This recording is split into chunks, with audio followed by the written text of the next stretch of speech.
이번 장에서는 MQTT에 대해서 살펴보도록 하겠습니다. 요즘에 IoT 디바이스를 다루는 아주 많은 영역에서 아주 짤막짤막한 센서 데이터에 대한 것들을 전송하기 위해서 경량화하는 추세에 있고, 이 경량화에 아주 잘 최적화된 데이터를 전송하는 기법으로 MQTT가 많이 활용이 되고 있는 상태입니다. 네, 이번에 학습 목표는 MQTT의 정의 역사, 특징, 구성, 프로토콜에 대한 것을 이해할 수 있고요. MQTT의 데이터 전송 관련 함수를 활용할 수 있게 되고요.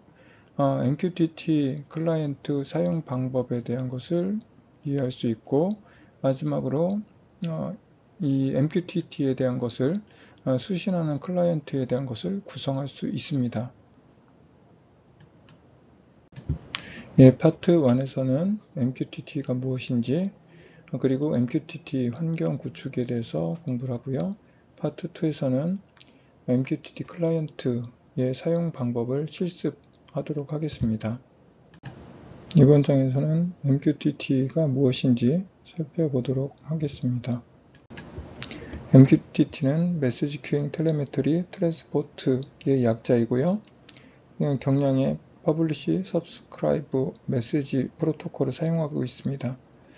이 퍼블리시 서브스크라이브는 발행인 그리고 구독자 두 개가 참여를 하고 있고, 이 두 개 간에 이 메시지를 전달해주는 브로커가 참여를 하고 있습니다. 이러한 메시지 프로토콜은 보시는 것처럼 머신 투 머신 또는 인터넷 오브 띵스에서 사용을 할 목적으로 만들었습니다. 이제 사물 간의 통신을 할 경우에 아주 많은 데이터를 전송하는 것이 아니라 이 네트워크의 이 장치들 간에 아주 최소한의 데이터만 전송해서 가능한 한 네트워크의 비용을 줄이는 쪽으로 많이 고려를 해서 만들었습니다. 그래서 전력도 최소한으로 소모하고요. 그리고 신뢰성에 대한 부분은 고려하지 않습니다. 비용에 대한 부분을 줄이기 위해서 이런 네트워크에 대한 많은 부분을 이제 포기하고 시스템을 네트워크를 구축하는 상황을 만든 거죠. 그리고 이제 TCP/IP와 같은 이제 조금 무거운 이제 네트워크를 이제 처리할 수 있는 그런 프로토콜을 사용하지 않고 경량의 MQTT의 프로토콜을 사용을 하고 있고, 이런 TCP/IP를 사용할 수 없게끔 하는 부분이 신뢰성이 낮고 대역폭이 낮기 때문에 이런 부분에 대한 것들을 TCP/IP를 지원할 수 없는 그런 상황에 악조건에서 사용할 수 있게끔 MQTT를 설계해서 제공을 하고 있습니다. MQTT 역사입니다. 1999년 IBM의 앤디 스탠포드 클락과 알렌 리퍼에 의해서 개발이 됐습니다. 이 MQTT ORG에 이 스펙화 클라이언트 라이브러리를 공개하면서 많은 사람들이 MQTT에 대한 부분을 사용을 시작할 수 있게 되었고요. 이 MQTT를 사용함으로 인해서 사람들이 아주 경량의 그런 프로토콜이 나왔구나라고 하는 것을 인식하게 됐습니다. 그리고 나서 2011년도 이클립스 파워 MQTT 오픈소스 프로젝트에 해당하는 소스가 공유됨으로 인해서 많은 개발자들이 프로토콜이 이렇게 생겼구나 라고 하는 것을 인식을 했고요. 이 MQTT 프로젝트가 오픈소스로 공개되면서 많은 개발자들이 TCP/IP와 이 MQTT와의 차이점, 굉장히 경량화됐고 저전력의 그런 상황에서도 사용할 수가 있겠다라고 하는 것을 인식을 하게 됐고요. 2011년도에 전후에서 머신 투 머신 이제 그런 이제 사물과 사물 간의 어떤 통신들을 많이 하는 상황이 생기게 되고, 그런 사물 통신 간에 이 MQTT를 사용해 보니까 굉장히 효율적이다라고 하는 것을 이제 느끼게 된 거죠. 그때 사용했던 사용하기 전에는 다 TCP/IP나 UDP 등등을 사용했었는데, 그런 장치들보다 대역폭이나 전력 소모나 데이터 전송량이나 이런 부분이 훨씬 더 좋다라고 하는 것을 인식하게 됐습니다. 그리고 2013년도에 이제 사물 인터넷에 대한 표준으로 선정이 되면서 이 MQTT에 대한 부분을 많은 사람들이 더욱 사용하게 되었습니다.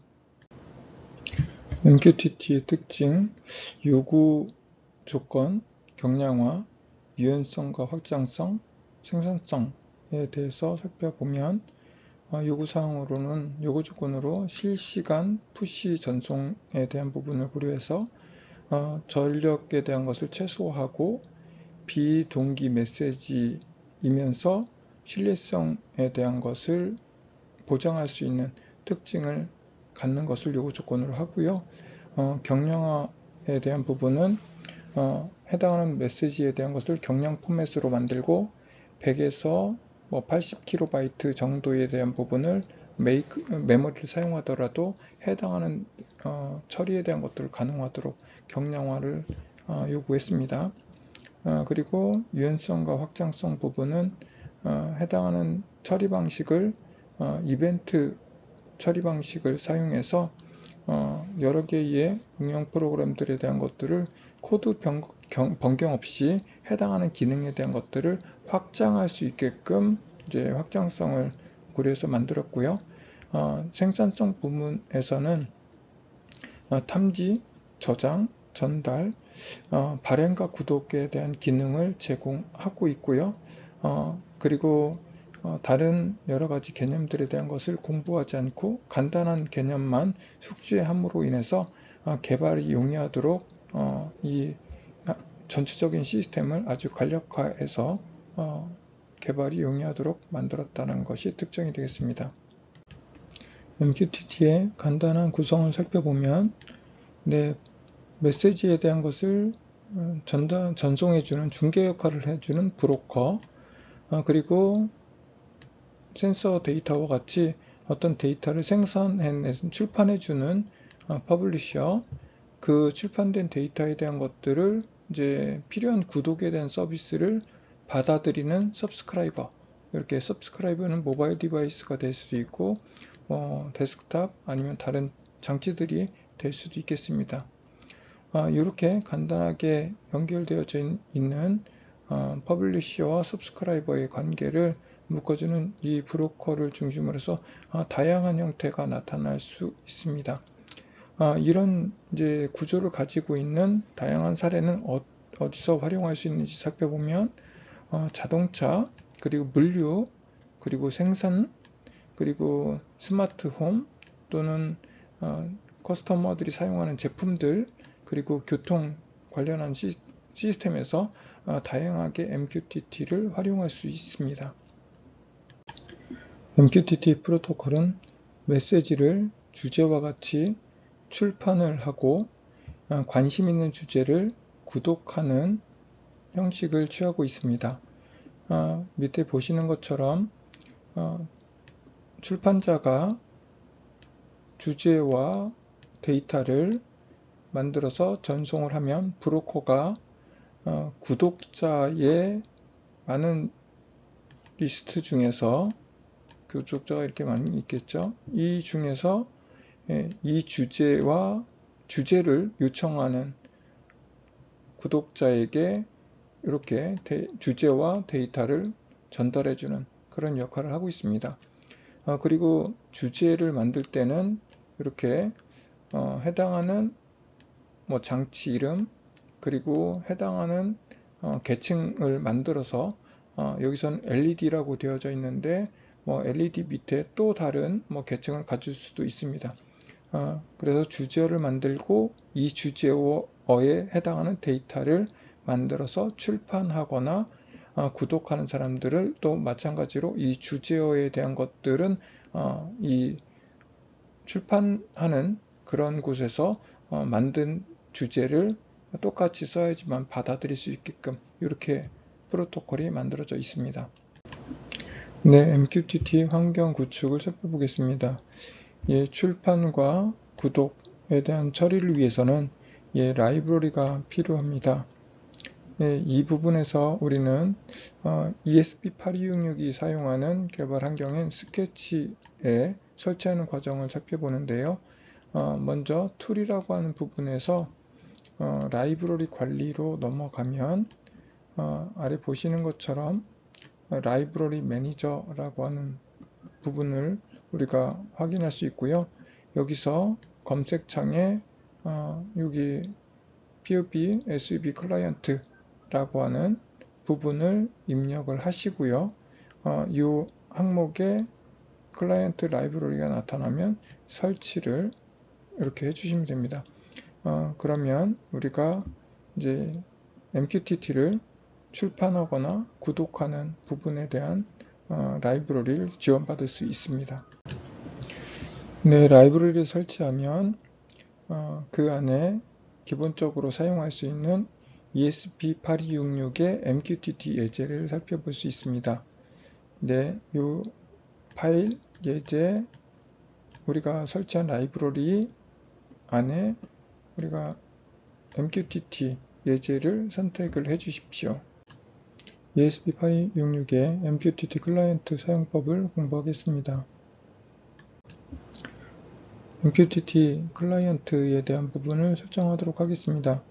ESP8266 보드를 와이파이를 사용하겠다 라고 하는 것을 라이브러리로 설정을 했고요. 그리고 출판과 구독과 관련된 라이브러리를 추가했습니다. 그리고 이제 무선 네트워크인 와이파이를 사용하기 위해서 필요한 항목 2개를 추가를 했고요. 그리고 구독과 출판에 필요한 브로커의 IP를 설정을 했습니다. 그리고 우리가 사용하는 와이파이에 대한 것을 설정하기 위해서 필요한 와이파이 클라이언트 인스턴스를 만들었고요. 출판과 구독 클라이언트에 대한 부분을 우리 인스턴스로 만드는 과정에서 와이파이에 대한 클라이언트를 매개 변수로 이렇게 넣어서 우리 구독과 출판과 관련되어져 있는 인스턴스를 만들었습니다. 그리고 출판과 구독에 대한 클라이언트의 인스턴스 안에는 이 인스턴스가 가지고 있는 멤버 함수로 set 서버라고 하는 것, 브로커의 IP와 브로커의 포트를 설정하는 작업이 먼저 선행되고요. 그리고 이 메시지 해당하는 구독에 대한 부분을 처리하기 위해서는 구독에 대한 메시지를 받았다 라고 했을 때 그 구독에 필요한 것을 처리하는 콜 핸들러라고 하는 것이 필요합니다. 그래서 이 부분을 기술해 주는 부분이고요. 그리고 이 출판과 구독에 대한 클라이언트가 이 출판을 할 수도 있으니까 메시지하고 데이터를 이렇게 전송할 수 있다라고 하는 부분이 퍼블리시로 출판이 가능하고요. 그리고 이 인스턴스도 마찬가지로 구독에 대한 부분이 지금 내가 필요한 구독에 사용하는 주제어가 뭐다 라고 하는 것을 이렇게 토픽을 지정을 하는 이런 일련의 과정이 우리가 MQTT 클라이언트를 구성하는 데 필요합니다. MQTT 시스 구성은 브로커를 중심으로 해서 출판, 구독을 할 수 있게끔 만들었고요. 그리고 토픽은 테스트 111로 만들었고 데이터는 정수를 전달하는 것으로 계획을 했습니다. 그리고 구독의 주제어도 테스트 111로 했고 데이터는 이제 출판하는 곳에서 전송하는 데이터인 정수를 받도록 이렇게 구성을 했습니다. MQTT 브로커는 하이브 MQ에 있는 기능을 사용하도록 하겠습니다. 이렇게 웹 클라이언트 분의 페이지를 열면 브로커로 우리가 설정할 수 있게끔 브로커 이름 그리고 커넥트를 할 수 있게끔 버튼으로 만들어져 있습니다. 브로커가 앞에서 생성됐고요. 여기서는 출판자를 만들도록 하겠습니다. 네트워크 설정 그리고 브로커의 IP 그리고 네트워크를 위한 클라이언트 그리고 이 출판 구독을 위한 클라이언트를 이렇게 인스턴스와 인스턴스 안에 매개 변수로 무선 클라이언트에 대한 인스턴스를 매개 변수로 넣었습니다. 이렇게 해서 무선 네트워크 연결하고 와이파이에 대한 브로커에 대한 기본 설정을 완료를 했습니다. 네, 브로커의 연결이 끊어지면 재접속하는 부분에 대한 함수는 요 밑에 구성이 되어져 있고요. 네, 이제 우리가 출판하는 부분에서 구독자에게 전달할 데이터를 이렇게 만들었습니다. 넘버라고 하는 주제어, 그리고 이 주제어의 데이터 값으로 랜덤이라고 하는 함수를 써서 0에서 49까지의 값을 정수로 만들어내서 하나의 제이슨 파일을 만들어 넣습니다. 그리고 이것을 publish라고 하는 함수를 통해서 주제어 그리고 지금 만든 데이터를 제이슨 형태로 넣어서 이제 구독자에게 전송할 수 있게끔 전송하는 부분을 구성을 했습니다.